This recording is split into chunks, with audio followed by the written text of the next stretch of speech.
Le 23 mars débute la course à l'Allemagne, la course à l'Euro 2024. Tout savoir sur les qualifs, les groupes, les matchs des équipes à suivre, c'est parti générique.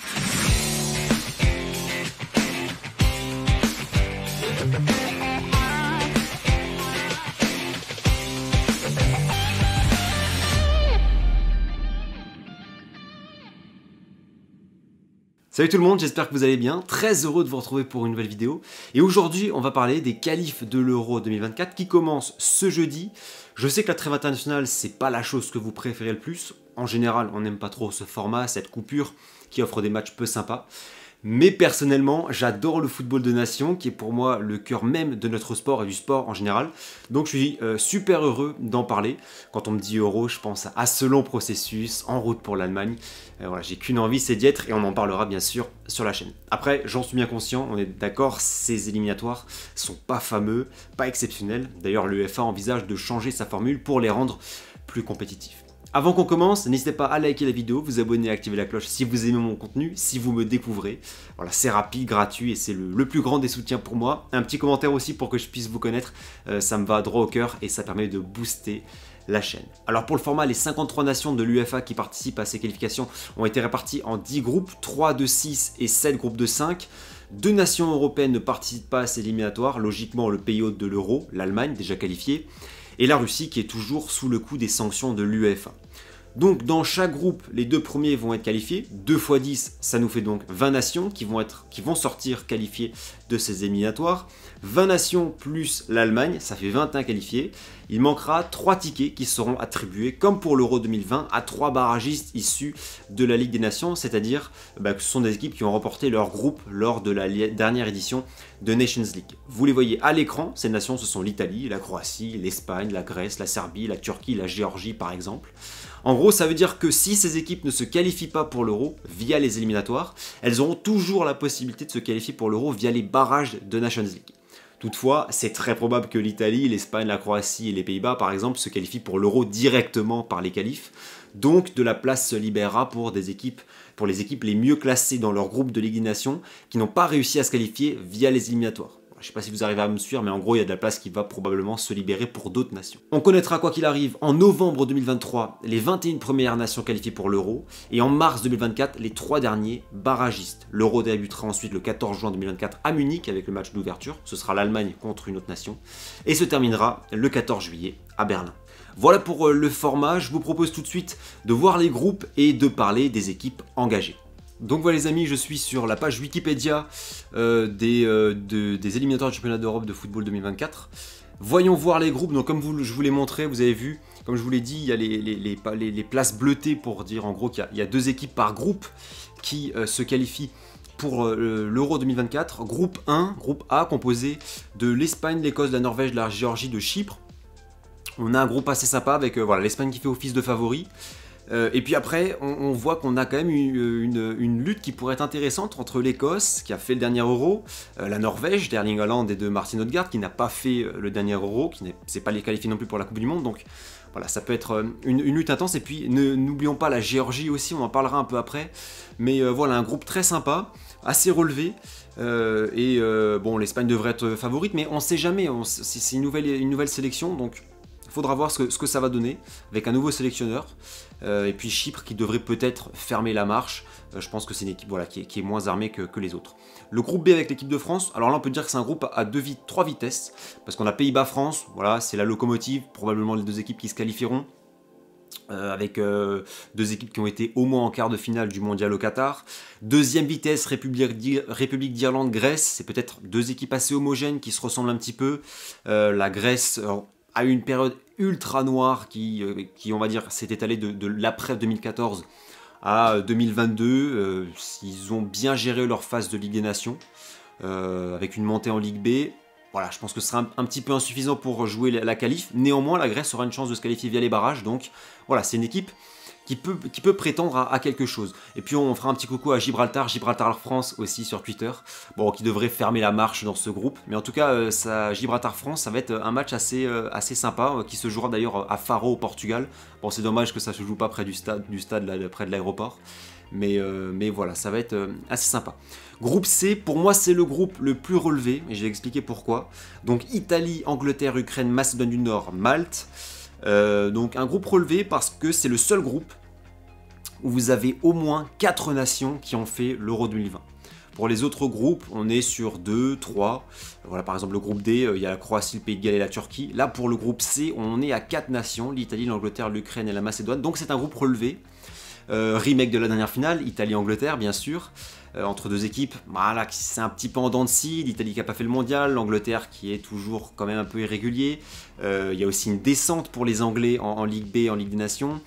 L'Ukraine, dans son contexte qu'on connaît, difficile, va tout faire pour aller chercher sa qualif, va tout faire pour briller, pour se surpasser. Donc c'est un groupe très relevé, pas facile. Et puis la Macédoine, on l'a vu. Alors ça va un peu moins bien pour la Macédoine depuis l'élimination contre le Portugal, où ils ont enchaîné des résultats un peu décevants, notamment contre la Bulgarie, où ils ont pris que 1 point, 2 défaites contre la Géorgie.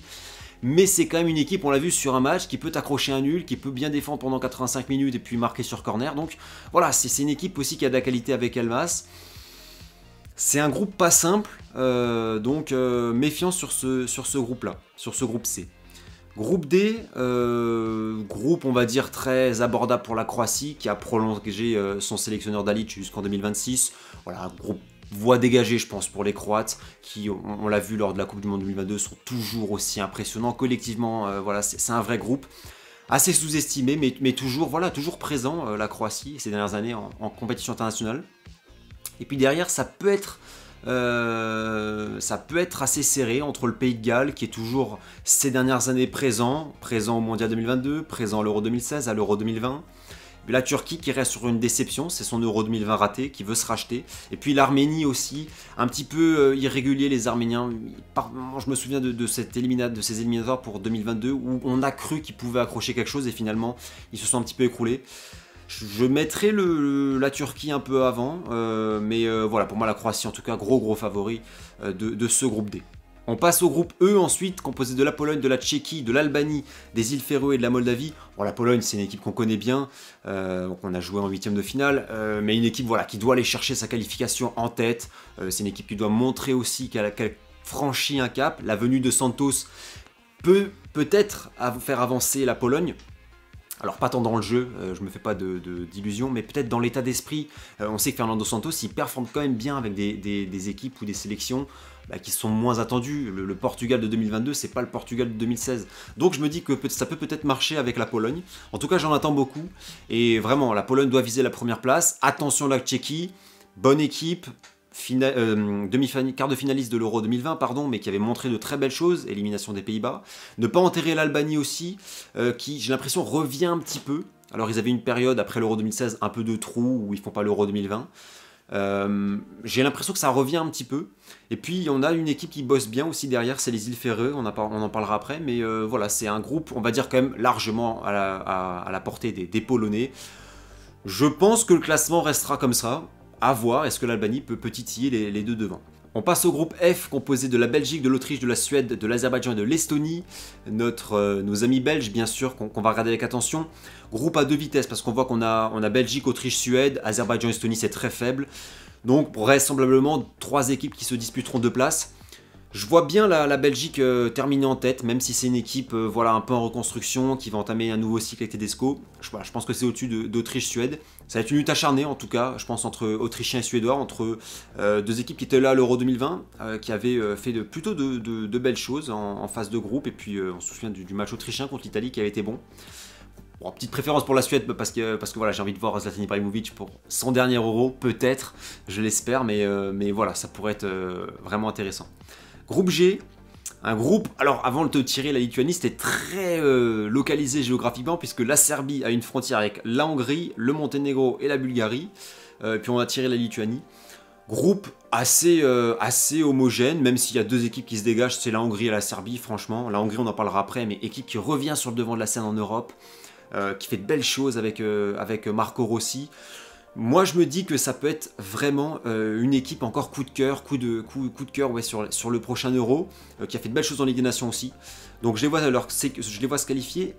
Et après, la Serbie, toujours une équipe un peu interrogation, voilà, qu'on attend, et il faudra les surveiller.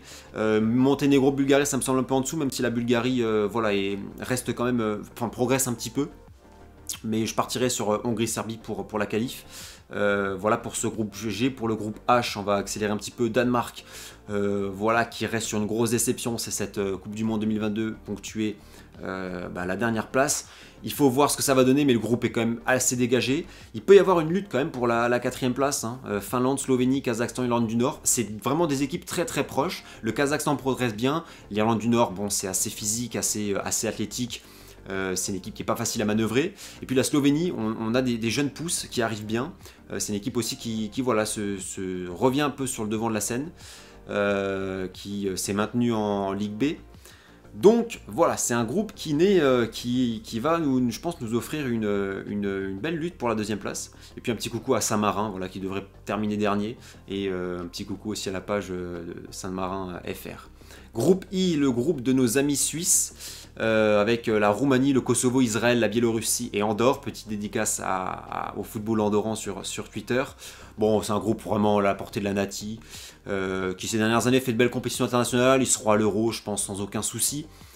Maintenant, il faut voir pour la 2e place. Il y a une belle lutte qui va se dessiner entre Israël, la Roumanie, le Kosovo, probablement. La Biélorussie, Andorre, ça devrait terminer 5-6e. Voilà, Israël qui est monté en Ligue A, en Ligue des Nations. La Roumanie revient un petit peu. Le Kosovo, on en parlera aussi, c'est une équipe qui progresse bien. C'est un groupe, on va dire, vraiment, donc la Suisse est au-dessus. Et après, il y a vraiment une lutte assez ouverte. Et le dernier groupe, le groupe J, Portugal, Bosnie, Islande, Luxembourg, Slovaquie, Liechtenstein. Un groupe là, voilà, très largement à la portée des Portugais de Martinez. Je les vois terminer premier sans encombre dans un groupe où ils sont largement favoris. Derrière, ça se dessine aussi peut-être une lutte à 4, hein, une lutte à 4 parce que le Luxembourg travaille très bien en ce moment. La Slovaquie, on l'a vu, ils ont quand même disputé les 2 dernières Euros, donc c'est pas une équipe à jeter. L'Islande, voilà, même si ça va un petit peu moins bien par rapport à leur période 2016-2018, ils sont quand même là. Et puis la Bosnie n'est pas oubliée non plus. Je pense qu'on peut avoir une lutte à 4 pour la 2e place. En tout cas, ça promet d'être un groupe plutôt équilibré et plutôt relevé. Allez, on passe ensuite rapidement au match à suivre. Temps sportif qu'un peu voilà, social, politique. Alors bon, ici je pense qu'un Espagne-Norvège ça va être très sympa à regarder, probablement aussi en fonction de ce qui va se passer dans le groupe. Un Norvège-Géorgie pourrait être décisif pour la qualif. Dans le groupe B, Pays-Bas-France, voilà, c'est le gros choc, mais je pense qu'on peut suivre un petit peu aussi même tous les matchs de l'équipe de France, bien évidemment. Dans le groupe C, il y en a pas mal. Italie-Angleterre, remake de la finale de l'Euro, remake de la Ligue des Nations. Italie-Ukraine, ça pourrait aussi rappeler des souvenirs de 2006 à certains.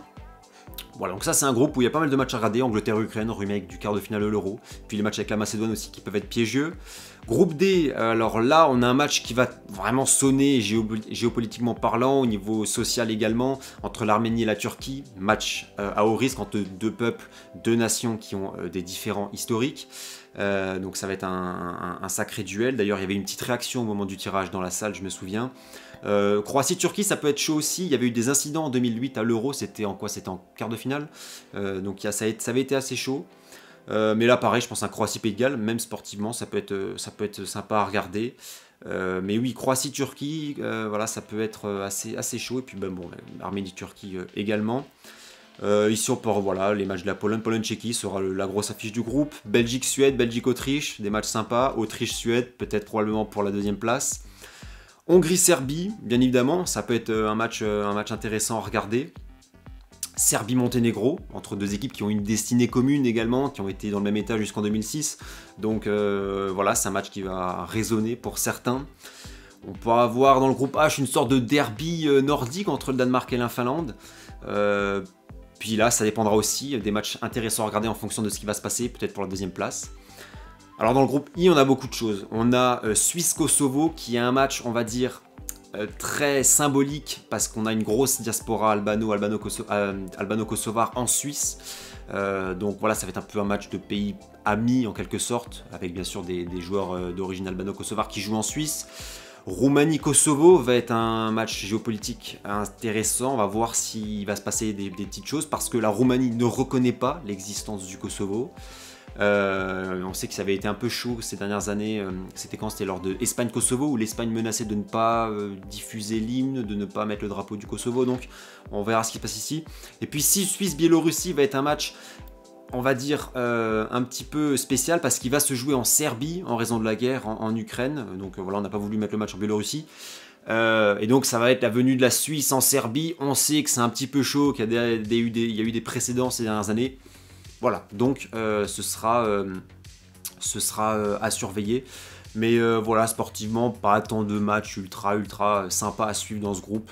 Je pense qu'il est assez déséquilibré. Je pense que la Suisse est vraiment au-dessus de tout le monde.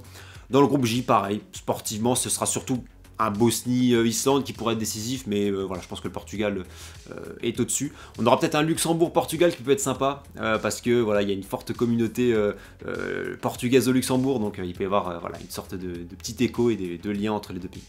Quelles seraient les sélections à suivre pendant cette trêve et durant les éliminatoires? Dernier chapitre de notre vidéo. Alors je vais commencer par un coup de cœur, c'est la Géorgie, toujours entraînée par notre Français Willy Sagnol, qui a des performances actuelles vraiment intéressantes, montée en Ligue B, de Nations League, et puis des joueurs très jeunes et prometteurs, à l'image bien sûr du Napolitain Gvisha Kvaratskhelia qui fait une saison fantastique, du Messin Mikotadze qui fait une très belle saison également, Davitashvili de Bordeaux, le gardien Mamadashvili de Valence, c'est des joueurs jeunes. Franchement, il y a du beau monde et c'est une sélection qui grandit et je vous l'avoue, j'espère vraiment en parler durant l'été 2024. À suivre aussi l'Italie qui va entamer la route pour la défense de son sacre, qui a un peu rebondi après son qualification pour le Mondial 2022 en décrochant Final Four de Nations League. Donc voilà, il faut repartir de nouveau de l'avant, aller chercher la qualification sereinement et le plus vite possible. On sait que ça a joué des tours à l'Italie par le passé. On n'attend pas moins de cette sélection qui, quand vous regardez la liste, offre quand même beaucoup de qualité. Je suivrai aussi, je pense, ces sélections qui ont changé de coach et qui ont pu décevoir durant le mondial. Donc à suivre la Belgique de Tedesco, nouveau cycle pour le Diable Rouge, Martinez au Portugal, CR7 est bien dans la liste.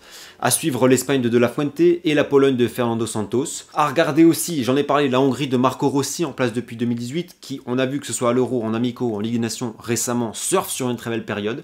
C'est quand même plaisant de savoir que la Hongrie, un historique du foot mondial, est en train de se repérenniser sur la scène européenne. La Serbie, équipe qui a vraiment déçu au mondial, est attendue au tournant. Toujours de la qualité chez les Aigles, il y a vraiment une génération, du talent. Et pourtant, ça a du mal à performer et on reste un peu sur notre faim, comme au Qatar il y a quelques mois. La Serbie indépendante, donc depuis 2006 et la fin de la communauté d'État Serbie-Monténégro, n'a toujours pas connu l'Euro, mais 3 Coupes du Monde, donc c'est un peu paradoxal. Bien sûr, on va suivre Gibraltar, les Pays-Bas, l'Irlande et la Grèce dans le groupe de l'équipe de France. Voilà, très intéressant. D'ailleurs, on fera un petit focus sur l'Irlande dans les prochains jours. Et puis parlons aussi des plus petits pays, mais qui sont tout autant intéressants à mentionner et que j'aime bien mentionner. Je pense au Kazakhstan, qui a la réputation d'être un pays très faible, mais qui va bien ces derniers temps, à l'image de sa montée en Ligue B. Les îles Féroé, le Luxembourg, le Kosovo, autant de pays qui bossent très bien, qui voient leur football progresser de façon exponentielle depuis 3-4 ans. Donc à suivre, on n'est pas à l'abri d'avoir des surprises avec cette formule A24 qui permet à des plus petites nations de découvrir le championnat d'Europe. Bon les amis, c'est la fin de cette vidéo, toujours super content de parler du foot des nations et de l'Euro. J'espère qu'on aura des matchs sympas, en tout cas on se retrouve ce week-end pour une nouvelle vidéo, zoom sur le foot en Irlande pour parler d'un futur adversaire de l'équipe de France. C'est tout pour moi, belle semaine à vous et à dimanche. Ciao ciao.